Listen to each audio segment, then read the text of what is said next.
Plastic నిషేధం కేవలం నిషేధంగానే కాకుండా ప్రజలందరి జీవన విధానంలో భాగమైనప్పుడే సత్ఫలితాలు వస్తాయని జిల్లా ఇన్ఛార్జ్ కలెక్టర్ కె కార్తిక్ తెలిపారు. గురువారం ప్రపంచ పర్యావరణ దినోత్సవం సందర్భంగా జిల్లా కలెక్టర్ నేతృత్వంలో కాలుష్య నియంత్రణ మండలి, నెల్లూరు మున్సిపల్ కార్పొరేషన్ వారి ఆధ్వర్యంలో బీఆర్సీ సెంటర్ నుండి ఏసీ సుబ్బారెడ్డి స్టేడియం వరకు భారీ ర్యాలీ నిర్వహించారు. ప్లాస్టిక్ బ్యాగ్ వద్దు, క్లాత్ బ్యాగ్ ముద్దు అనే నినాదాలతో జిల్లా in charge collector, municipal commissioner Nandan, కాలుష్య నియంత్రణ మండలి ఈ అశోక్ కుమార్, డీసీఓ గుర్రప్ప, సెట్నల్ సీఈఓ నాగేశ్వరరావుల తోడుగా యువతీ యువకులు, వివిధ పవర్ ప్లాంట్ కంపెనీ ఉద్యోగులు, పర్యావరణ ప్రేమికులు భారీ సంఖ్యలో ర్యాలీలో పాల్గొన్నారు. అందరికీ గుడ్ మార్నింగ్ అండి.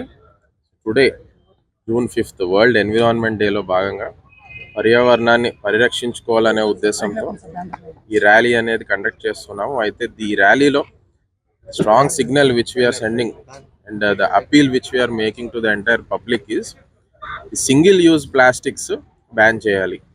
సింగిల్ యూజ్ ప్లాస్టిక్స్ వాడకం అనేది తగ్గించాలి.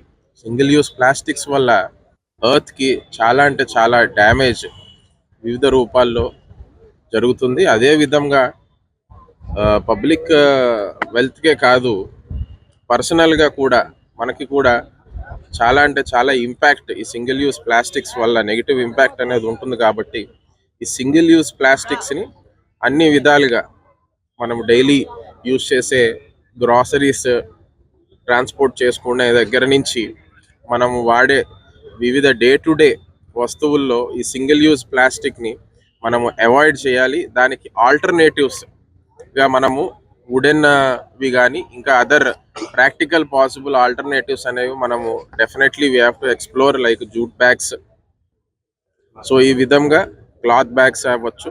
సో ఈ విధంగా సింగిల్ యూజ్ ప్లాస్టిక్ని మనం అవాయిడ్ చేసి ఆల్టర్నేటివ్స్కి వెళ్ళి పర్యావరణాన్ని మనం పరిరక్షించుకోవాలనే ఉద్దేశంతో ఈ ర్యాలీ ఇవాళ కండక్ట్ చేస్తున్నాము.